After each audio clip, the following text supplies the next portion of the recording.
നമസ്കാരം. വിവര ചാനലിലേക്ക് ഏവർക്കും സ്വാഗതം. ഇക്കിഗായുടെ സ്റ്റേഷൻ 12. സമയനിഷ്ഠ. ഓരോ തീവണ്ടിയും കൃത്യസമയത്ത്. ജീവിതത്തിന്മേലുള്ള പിടുത്തം വിടുന്നുണ്ടെന്ന് ചിലപ്പോൾ തോന്നാറുണ്ടോ? ചെയ്തു തീർക്കേണ്ട കാര്യങ്ങൾ എഴുതിയ പുസ്തകം നിറഞ്ഞു കവിഞ്ഞോ? താങ്ങാവുന്നതിലും അധികം ഉത്തരവാദിത്വങ്ങളും കടമകളും കാരണം നിങ്ങളുടെ വണ്ടി പാളം തെറ്റുമെന്ന് തോന്നുന്നുണ്ടോ? ഇതിൻ്റെ ഉത്തരം അതെ എന്നാണെങ്കിൽ നിങ്ങൾക്ക് സമയനിഷ്ഠ ഇല്ല എന്നാണ് അർത്ഥം. സമയവും പ്രവൃത്തികളും ചിട്ടയായി കൊണ്ടുപോയില്ലെങ്കിൽ നിങ്ങൾക്ക് ധനനഷ്ടമുണ്ടാകും. കാരണം സമയവും പണവും അടുത്തിടപഴകുന്ന രണ്ട് കാര്യങ്ങളാണ്. ഉദാഹരണത്തിന്, വിലക്കുറവുള്ള സമയത്ത് സാധനങ്ങൾ വാങ്ങാൻ പോയില്ലെങ്കിൽ പിന്നീട് കടക്കാരൻ പറയുന്ന വില കൊടുത്ത് അത് വാങ്ങേണ്ടി വരും. ചെറിയ രീതിയിൽ നിങ്ങളുടെ സമയവും പണവും ജീവിതവും ഒരുമിച്ച് ഫലപ്രദമായി എങ്ങനെ മുന്നോട്ട് കൊണ്ടുപോകാമെന്ന് നോക്കാം. ആവശ്യകത പ്രാധാന്യ നിയമം. സ്വന്തം ജീവിതത്തെ നല്ല രീതിയിൽ ചിട്ടപ്പെടുത്തുക എന്നതൊരു കലയാണ്. പലപ്പോഴും സമയം പോയിക്കൊണ്ടിരിക്കും, എന്നാൽ ചെയ്യാൻ ഉദ്ദേശിച്ച കാര്യങ്ങൾ പകുതി പോലും തീർന്നിട്ടുണ്ടാവില്ല. അപ്പോഴേക്കും വാരാന്ത്യമായിട്ടുണ്ടാവും. നമുക്ക് ചെയ്യാൻ ധാരാളം കാര്യങ്ങളുണ്ടാകും, എന്നാൽ എവിടെ തുടങ്ങണമെന്ന പരിഭ്രമമാണ്. തുടർന്നുണ്ടാകുന്നത് മാനസിക തടസ്സമാണ്. ഒടുവിൽ ഒന്നും ചെയ്യാൻ കഴിയാതെ വരും. അല്ലെങ്കിൽ അത്യാവശ്യമെന്ന് കരുതി പ്രാധാന്യമില്ലാത്ത കാര്യങ്ങൾ ചെയ്തു തുടങ്ങും.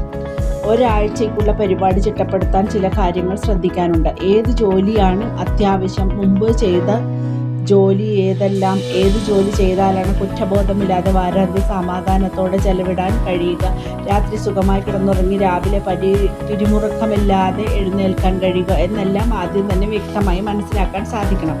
ചിട്ടപ്പെടുത്തിയ പരിപാടി കൃത്യസമയത്ത് പാലിക്കണം എന്നതാണ് ലക്ഷ്യം. എന്നാൽ മാത്രമേ മനുഷ്യനെ പോലെ ജീവിതം ആസ്വദിക്കാൻ പറ്റൂ. ഒരു സിനിമയ്ക്ക് പോവുക, സന്തോഷത്തിന് വേണ്ടി മാത്രം ഒരു നോവൽ വായിക്കുക, മറ്റു വിനോദങ്ങളിൽ ഏർപ്പെടുക. ലാസ്റ്റ് ലെക്ചർ എന്ന തൻ്റെ പ്രഭാഷണത്തിൽ റാൻഡി പോഷ് ക്രോവി മെട്രിക്സ് എന്ന ഒരു ആശയം പറയുന്നുണ്ട്. അതായിരുന്നു തൻ്റെ എല്ലാ വിജയങ്ങളുടെ പിറകിലും എന്ന് കൂട്ടിച്ചേർക്കുന്നു. ഒന്ന്, ആവശ്യവും പ്രാധാന്യവുമുള്ള ജോലികൾക്ക് മുൻഗണന കൊടുക്കുക, അവ ഉടനെ തുടങ്ങുക. അടുത്തത് സെക്കൻഡ്, ആവശ്യകത കുറഞ്ഞതും പ്രാധാന്യവുമുള്ള ജോലികളിൽ ശ്രദ്ധിക്കുക. 3, അവസാനം അപ്രധാനവും അത്യാവശ്യവുമുള്ള ജോലികളിൽ ശ്രദ്ധിക്കുക. 4, അപ്രധാനവും അനാവശ്യവുമായ ജോലികൾ ഒഴിവാക്കുക. സമയം നമ്മുടെ അടുത്തു നിന്ന് ഓടിപ്പോകുന്ന 3 വഴികൾ. ചിലപ്പോൾ നമുക്ക് പോലും മനസ്സിലാവില്ല എങ്ങനെയാണ് വിരലുകളുടെ ഇടയിലൂടെ മണൽ ഊർന്നു പോകുന്നത് പോലെ സമയം കയ്യിൽ നിന്ന് പോകുന്നതെന്ന്. ആധുനിക ജീവിതത്തിൽ ഇതെങ്ങനെ സംഭവിക്കുന്നു? ഇതിന് പരിഹാരം എന്ത് എന്ന് പരിശോധിക്കാം. 1, പൊതുമാധ്യമങ്ങൾ ശ്രദ്ധ തിരിക്കുന്നു. പരിഹാരം എളുപ്പമാണ്. വലിയ ആലോചനയൊന്നും വേണ്ട. ഇവയുടെ ബന്ധം വിച്ഛേദിക്കുക.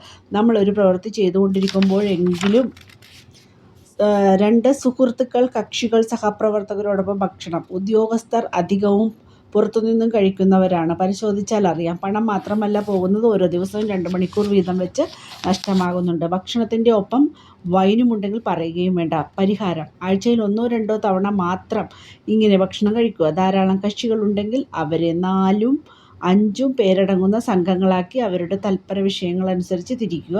ഇത്തരത്തിൽ നമുക്ക് നഷ്ടപ്പെടുന്ന മണിക്കൂറുകൾ കുറയ്ക്കാം. ഒപ്പം സൗഹൃദങ്ങളും ബന്ധങ്ങളും സൂക്ഷിക്കാം. മറ്റൊരു മാർഗം, ഈ കൂട്ടായ്മകൾ ഒരു ചായയിൽ ഒതുക്കുക. അതും 3/4 മണിക്കൂർ കടക്കരുത്. വ്യക്തിപരമായ വിഷയങ്ങൾ. വ്യക്തിപരമായ കാര്യങ്ങൾ ഒരിക്കലും ജോലി സമയത്ത് കൈകാര്യം ചെയ്യരുത്. ഇത് ഒഴിവ് സമയങ്ങളിൽ ചെയ്യേണ്ടതാണ്. അല്ലെങ്കിൽ വാരാന്ത്യങ്ങളിലും സന്ധ്യ കഴിഞ്ഞും എല്ലാവരും ഉല്ലസിക്കുമ്പോൾ നമ്മൾ മാത്രം ഇവയുമായി മല്ലിട്ടുകൊണ്ടിരിക്കും. ഉറക്കം കുറയരുത്. സമയത്തിന് ജോലി തീർക്കുവാനായി ഉറക്കം കുറയ്ക്കരുത്. ഇത് ചില ദിവസങ്ങളിൽ മാത്രം. അതായത് അടുത്ത ദിവസം നിർബന്ധമായും എന്തെങ്കിലും അയക്കാനുണ്ടെങ്കിൽ നമ്മൾ രാത്രി ഉറക്കം കളഞ്ഞ് ജോലി ചെയ്യും. ഇത് ഒരു കാരണവശാലും ചെയ്യരുത്. ആരോഗ്യ പ്രശ്നങ്ങൾ ഉണ്ടാവും. പെട്ടെന്ന് പ്രായം കൂടും. മാത്രമല്ല, നമ്മൾ ഒരു തരത്തിലും സമയം ലഭിക്കുന്നുമില്ല. 4-5 മണിക്കൂർ മാത്രം വിശ്രമിച്ചാൽ നമ്മുടെ തലച്ചോറ് പ്രവർത്തിക്കുന്നതിൽ മാന്ദ്യം വരും. 7 മണിക്കൂർ ഉറങ്ങുന്ന ഒരാളുടെ പ്രവർത്തനത്തേക്കാൾ നിങ്ങളുടെ പ്രവർത്തനയുടെ അളവ് കുറയും. എങ്ങനെ നോക്കിയാലും ഇതുകൊണ്ട് ഒരു ഉപയോഗവുമില്ല. പൊമഡോറോ രീതി. നിങ്ങളുടെ പ്രവർത്തന രീതിയും സമയത്തിന് ജോലി തീർക്കുന്ന രീതിയും മെച്ചപ്പെടുത്താൻ പൊമോഡോറോ രീതി സഹായിക്കും. നിങ്ങൾക്കൊരു ജോലി ചെയ്യുവാനുണ്ടെങ്കിൽ പ്രവർത്തന സമയത്തെ ശ്രദ്ധ തിരിയാത്ത 25 മിനിറ്റ് കാലയളവുകളായി തിരിക്കുക. ഓരോ 25 മിനിറ്റ് ജോലി കഴിയുമ്പോൾ 5 മിനിറ്റ് വിശ്രമിക്കുക. 4 പൊമോഡോറോകൾ എത്തുമ്പോൾ 15 മിനിറ്റ് വിശ്രമം. ഇത് വളരെ ഫലപ്രദമായ ഒരു രീതിയാണ്. കാരണം 25 മിനിറ്റ് എന്ന ചെറിയ കാലയളവിൽ നമ്മൾ ചെയ്യാൻ ഉദ്ദേശിക്കുന്ന ജോലി വളരെ ശ്രദ്ധയോടെ ചെയ്തു തീർക്കും. നമ്മൾ തന്നെ ചിട്ടപ്പെടുത്തിയ ഈ കാലയളവായതുകൊണ്ട് അത് ചെയ്യാൻ ഒരു ആവേശവും ഉണ്ടാവും. വേളകളുണ്ട് എന്ന ഉറപ്പുണ്ട്. മാത്രമല്ല ബാക്കി വന്ന പല ജോലികളും വളരെ പെട്ടെന്ന് ചെയ്തു തീർക്കുന്നു എന്ന ആശ്വാസവുമുണ്ട്. പൊമഡോറോ എന്നത് അടുക്കളയിൽ ഉപയോഗിക്കുന്ന ഒരു ടൈമറാണ്. ഒരു നിശ്ചിത സമയം അലാറം വെച്ച് പാചകം ചെയ്യാൻ ഉപയോഗിക്കുന്നത്. ഇത് വീട്ടിലോ ഓഫീസിലോ ഉപയോഗിച്ചാൽ അമിത ജോലിഭാരം കൊണ്ട് തളരാതെ കൃത്യമായി കാര്യങ്ങൾ